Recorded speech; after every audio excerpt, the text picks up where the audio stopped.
Welcome to the Java programming tutorial. What we've been looking at is sets, stacks and array lists.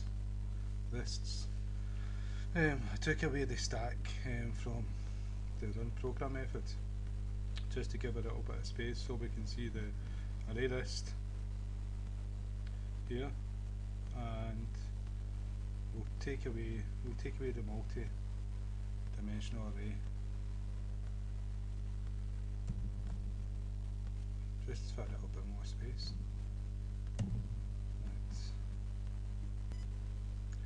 Right, so what we're going to do is create a hash map.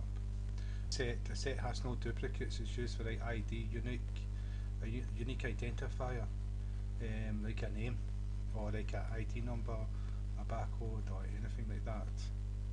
Then we've got a list, and we used an array list. And the array list can have duplicates because like if you've got like members, like a membership, there might be a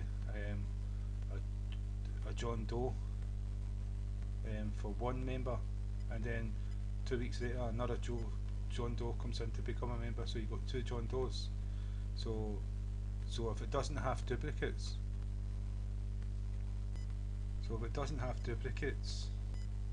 then you wouldn't be able to have the other John Doe as a member, or if you did, it would create problems because if one John Doe didn't pay his membership fee, you wouldn't know which one because both would have the same data, be sharing the same data.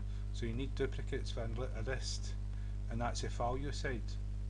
Now the key, there's a key and there's a value, and what a map does, it maps two pieces of data together, two different types. What we are talking about is a set and a list. The set doesn't have duplicates, it's used as a key because it's got a unique value, and the list is used for values because it's not unique, and you can have duplicate values because unique user may all have the same data or have different data, but in some occasions may have the same data. So what we have is a hash map. A hash map is created the exact same way as we would an object like a list array, where we've got the greater than and less than sign to wrap the type is going to be. And so, but instead of having one, like we've got integer, we could have string, we are going to have many. And so because it's going to map two together, what we've got is an integer and a string, and we've got a comma separating the two different types. So the first one is going to be the key, and the second one is going to be the value. And the reason why I selected integer is because I'm going to use an ID number, just like we've done in set, and we're going to use a number. Now we could have used a character for that or a string for that, and done a character string number, but I chose to, just to show you the different types, I chose to do it this way. Now we're not going to do any mathematical equations with it, it's just that's what it's going to hold. Now then I've done a string to hold the value, and the string is going to be the member's name, so John, Joe, Paul, Derek, whatever the name is. We're not going to have second names, it's just, you would have the second names, but let's demonstrate just so you can see the difference. And so ID number 1 will be maybe John, ID number 2 maybe Paul, and etc. And so what we've called this hash map to access it is member. We could call it whatever we want. And again it's equal sign and a new keyword again because we're creating a new object, and we're creating a new object of hash map. And again we have the greater than and less than, and inside it we've got the wrapper classes, the integer and the string, and it's a constructor, so we've got the brackets, and then we've got the semicolon. So that's us created the hash map object. Now to access it, it's not like the set and the list where you do numbers.add or id.add. It's a different method, and so we called it member, dot, and it's put, P-U-T.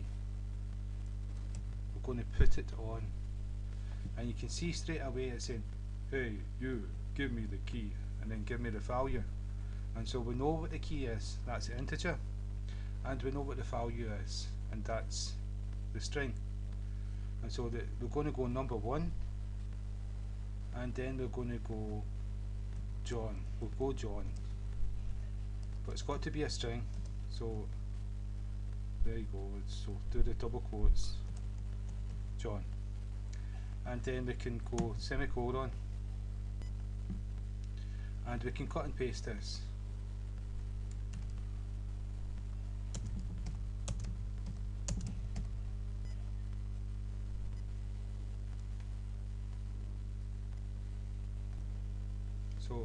So that's us created a hash map, and we put like 3 different values in. Oh, I need to change the ID number. That would just be 1 ID because it's got to be unique. Oh, that's terrible. Right, but to access, to print it out to screen or access it, what we would do is to access the key, we'd create a set. So we would go, make a new line. It's the same as down here, we created a set. So if we change this, will we use this one? I don't know. We'll do a new one. Set, and then we're going to do string. We're going to do integer.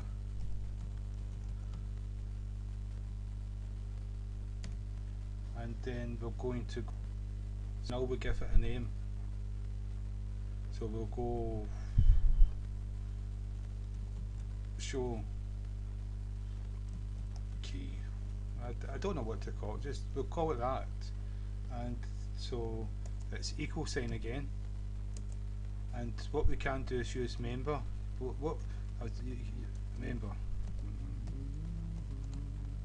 Member dot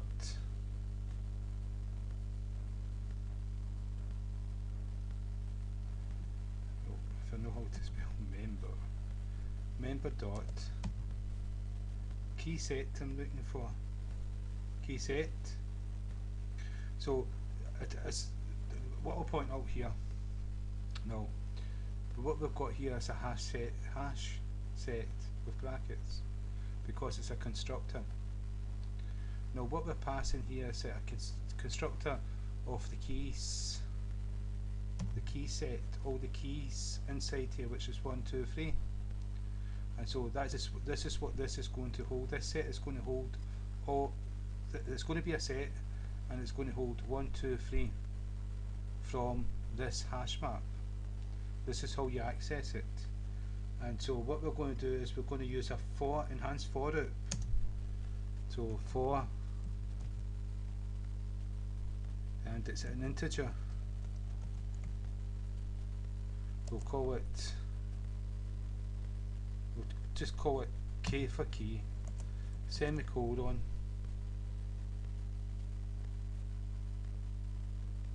and the name of the set is show key. Show key. Is that right? Show key. Yeah, I've done a capital E, that's why. So that's show key. Then now we have our brackets.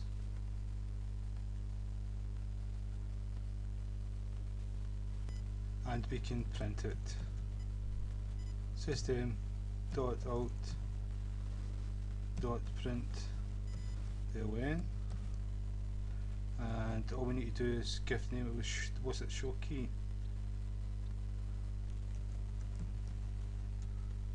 No, it's K. It's K. It's for this. It's for this is what's going to pass the values. So now, so we just do K because we're already accessing it via K. If that's right, let's see. And so if we run the program, it's going to print out 1, 2, 3 before it does the 13. 1, 2, 3. So that's us access the unique keys. And so we know we can access the unique keys. Now we're going to access the we're going to access the strings, the names of the members. But I've got John, so I want Paul, Ian, Ian,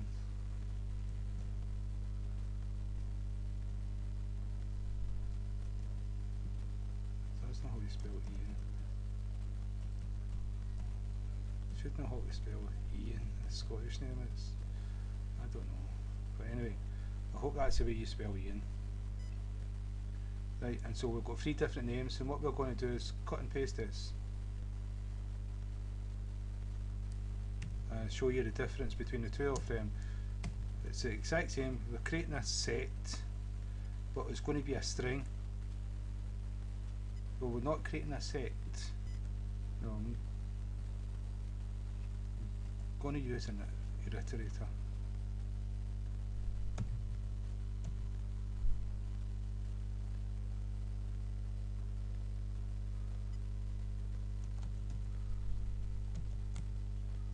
Yeah, mine's disappeared here.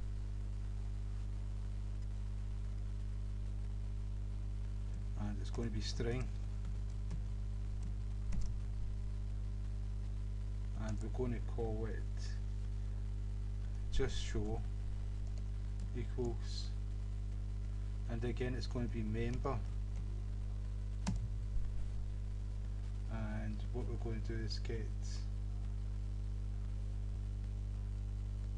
let me see,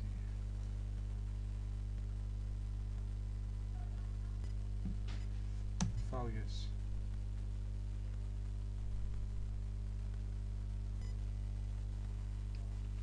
So dot iterator. Right, sorry, I had to answer the door and doing things like that, so I'm back again. Right, and so let me see, it will be right, iterator. Right, what we're going to have to do is create a string. What the values is a string, and so what we're going to do is pass it the values to a string, and so we create a string. And I don't know what to call the string, so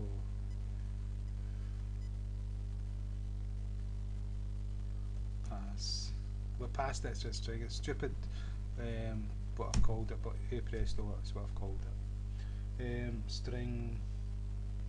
And so what we're going to do is we're going to use a while loop to print out the values. And remember, the while loop will execute the loop when it is true, when the condition is true. So we're looking for a Boolean method which will be false when there's nothing in the hash table, and it will be true when there is something. And so what we're going to do here is we're going to use the while loop to do this. And so if we go while brackets, now inside the brackets is the condition or the method that's going to return true or false, and whenever it's true it's going to execute the code. And so what we're going to do is we're going to use the name of the iterator, show. It's called show.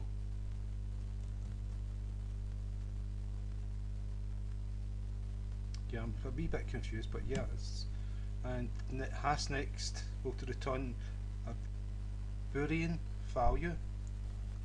So when it has something next, it will execute the code, and when it doesn't, it'll be nothing will be executed. It will move on to the set down here. And so we'll use brackets to group the code together to be executed. And what we're going to do is we created a string pass, and this is because pass is going to equal show dot next. Now that's self-explanatory. So what it's going to do, it's going to, every single value is going to be passed to pass in the loop, and straight after we're going to print it out. System dot out dot print ln, and inside here we're going to type pass. So it's every time it rips, this is going to equal the next value, and it's going to be printed out. So we're going to have a value after value after value until the end of it, and we've only got 3 values: John, Paul and Ian, and so it should pass them out. And so if we run a program, let's see what happens. John, Paul and Ian, and it's the same order. And so that's how you would access a map table, a hash map, with what you've got is a unique value and a value that's not unique. So the not unique value will be like what kind of membership, what kind of job, how much money, all these sorts of things, where each member can have the same. Has it been paid? Has it not been paid, etc. The unique value, you cannot have a duplicate. So only one member can have one ID. No other member can have the same ID, and it makes sense if you think about it. And so this is how you do like hash maps, and this is why array lists are important and sets are important. Now for programming, it depends what you're programming. It's good for gaming as well, and so the array list can be objects, and objects can have like say like 300 data members. Those 300 data members is, you imagine like if somebody had 300 data members of you, what would those data members be? Your age, your name, your date of birth, your height, your sex, your job, your family, right? And that's only a few. So can you imagine like what it would be? So each unique member key would have one object, but that one object could have like 300 different values in it. And so that's the reason why it can be different, and that's how powerful it can be if you can put your imagination to it. It's like how powerful that program would be, that every person that you put on a table with a unique name or unique ID, you could have like thousands information just for that one person, related to that one key. And so that's sets, hash maps, lists and arrays. So again, thank you for your time, and thank you for listening, and if that's helped at least one person, then I'm happy, because this is what it's all about. We'll all try to help each other. Okay, right, thank you.